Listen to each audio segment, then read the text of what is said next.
جن لوگوں نے حضور پاک علیہ السلام کو دیکھا وہ صحابہ کہلائے، جنہوں نے صحابہ کو دیکھا وہ تابعین اعظام کہلائے۔ وہ کہتے ہیں کہ میں نے 30 صحابہ سے ملاقات کی۔ کسی نے پوچھا کہ آپ نے کیا دیکھا ان میں؟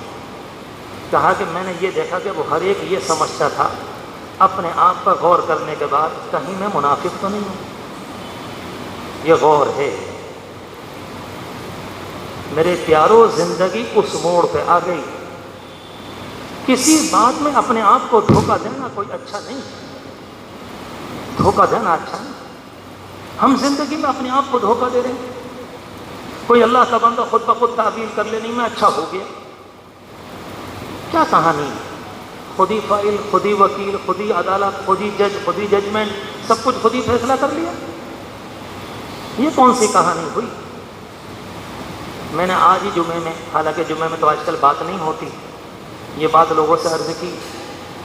آپ نے بھی آج کا اخبار دیکھا ہوگا، میں نے بھی دیکھا کہ بہار کے علاقے میں ایک بجلی کے نتیجے میں 83 آدمی مرے اور ٹوٹل تقریباً 123 سے 27 آدمی مرے ایک وقت میں 23 ضلعوں میں۔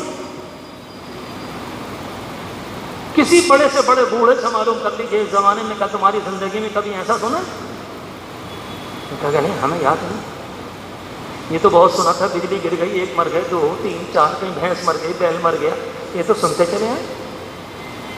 ایک وقت میں 100 آدمی 23 ضلعوں میں ایک ساتھ، کیا آپ اس کو اتفاق کہیں گے؟ صاف ہے کہ اوپر والے کے تیور بڑے خطرناک۔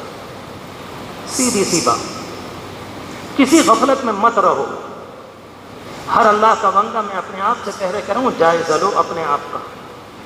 ہم کتنے پانی میں، ہم کسی کو اپنے آپ کو دھوکہ تو نہیں دے رہے؟ سب لوگوں کے درمیان بیٹھ کر اپنے آپ کو ایک نیک ماحول میں محسوس کرنا۔ سچی بات یہ ہے کہ ہم اور آپ کچھ دیر کے لیے ایک مصنوعی دنیا میں آ جاتے ہیں، پلاسٹک کی دنیا ہے یہ۔ کچھ دیر کو ایک نئی دنیا میں آ گئے، کچھ ذکر کر لیا، کچھ رو لیے، کچھ اللہ سے باتیں کر لی، کچھ ہو گیا، مگر یہ تو کچھ حل تو نہیں۔ یہ تو کچھ دیر کے لیے ایسا لگتا ہے کسی اور دنیا میں آ کے بس گئے تھے۔ دنیا تو ہماری وہ ہے جہاں پر 24 گھنٹے گزرتے ہیں، اور فیصلہ اللہ تبارک و تعالیٰ کا اسی زندگی پر۔ ہر انسان یہ غور کرے کہ میری زندگی میں گناہ ہے، گناہ کے ساتھ ہم باقی نہیں رہ سکتے۔ آپ سب میرے اپنے ہیں، آپ سے کہنے میں کوئی حرج نہیں، اللہ کی قسم گناہوں کے ساتھ باقی نہ رہ سکیں، نہ علماء، نہ صلحاء، نہ صوفیاء، کوئی بات نہیں۔ رب العالمین فرماتا مجھے تو کوئی پرواہ ہے نہیں، ولا یخاف عقباہا، میں سب کو بھی اگر مار دوں تو مجھے کوئی پرواہ نہیں۔ میں نے کہا جاؤ مر، تم نے تو میری زمین کو گندہ کر رکھا تھا، جاؤ۔ ہماری تاریخ بتاتی ہے کہ اللہ نے ایک ایک وقت میں ایک ایک شہر میں تقریباً 16 لاکھ مسلمان مارے۔ کیا امت اس لیے آئی تھی کہ 16 لاکھ ایک شہر میں ماری جائے؟ اللہ کے رسول کی قربانی اس لیے تھی کہ تمہارے ماننے والے جب 16 لاکھ ہو جائیں گے تو اللہ کہہ رہا ہم انہیں کتے کی طرح مار دیں گے۔ ہائے اللہ کے رسول کی قربانیاں ایک ایک وقت میں۔ رب العالمین بے نیاز ہے، میں اور آپ بولتے ہیں خدا کی قسم اس لفظ کا تصور نہیں ہے، گہرائی کے ساتھ نہیں ہے اس کے معنی۔ انبیاء بنی اسرائیل میں رب العالمین نبیوں کے ہوتے ہوئے ان کو سور اور بندر بنایا ہے، نبیوں کے ہوتے ہوئے۔ قرآن کے جملے موجود ہیں، ٹھیک ہے تم نہیں مانو گے تو ہم یہ کریں گے، تم مانو گے تو تمہیں مہلت دیں گے۔ اس زمانے میں جو صورتحال ہے میرے آپ کے علم میں، باطل کا غلبہ، مسجدوں سے ہم محروم، مدرسوں سے ہم محروم، اجتماعیت سے ہم محروم، کہیں ایک جگہ اکٹھے نہیں ہو سکتے۔ لگتا ہے کہ مالک نے ناراض ہو کر مسجدوں سے نکال دیا، باطل نے ہمارے اوپر تسلط کر لیا، اس کے بعد ہر طرف سے گھیرا بندی۔ اب تو صبح کو یہ لگتا ہے کوئی نیا فتنہ، نئی مصیبت نہ آ جائے، شام کو ڈر لگتا ہے کوئی نئی اڑچن سامنے نہ آ جائے۔ زندگی کیا ہو گئی؟ بس لگتا ہے کہ آخری درجے پھونک پھونک کر زندگی گزاری، سوائے اس کے کوئی راستہ نہیں کہ اللہ کو منا لو، اس کے علاوہ کوئی راستہ نہیں، کوئی بھی راستہ نہیں اس کے علاوہ۔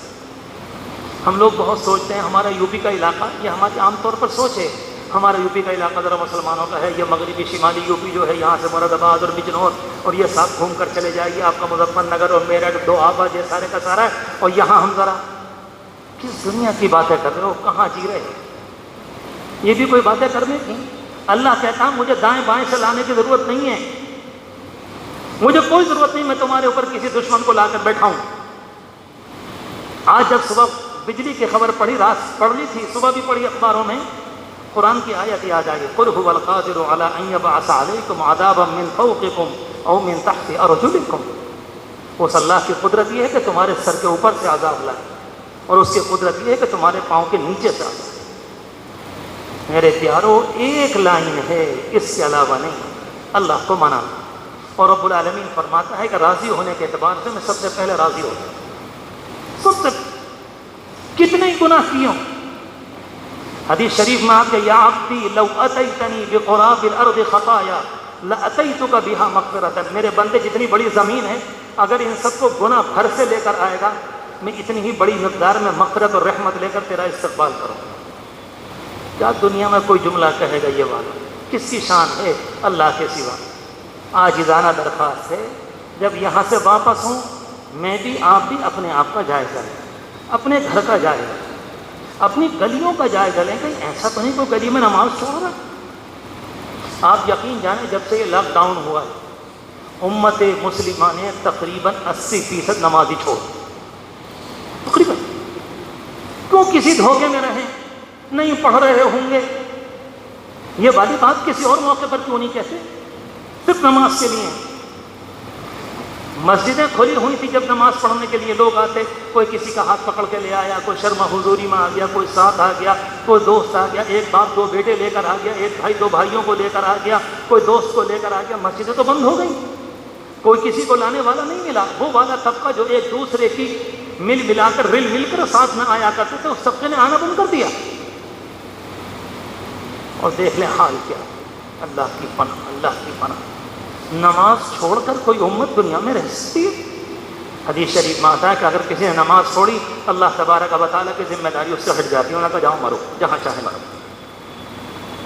اللہ ہماری حفاظت فرمائے۔ اپنے ذکر کو لازم کریں، استغفار، درود شریف، تیسرا کلمہ، اپنی نمازوں کی پابندی، سنتیں پہلے، اور قرآن مجید کا اہتمام۔ اپنے گھر میں بھی رب العالمین کو بڑا پیارا لگتا ہے بندے کا معافی مانگنا۔ اللہ کہتا ہے اگر تم معافی مانگو گے تو میں تمہیں تباہ نہیں کروں گا۔ اللہ ہم سب کو نصیب فرمائے۔ سب سے پہلے 100 مرتبہ استغفار کر لیں پوری توجہ کے ساتھ۔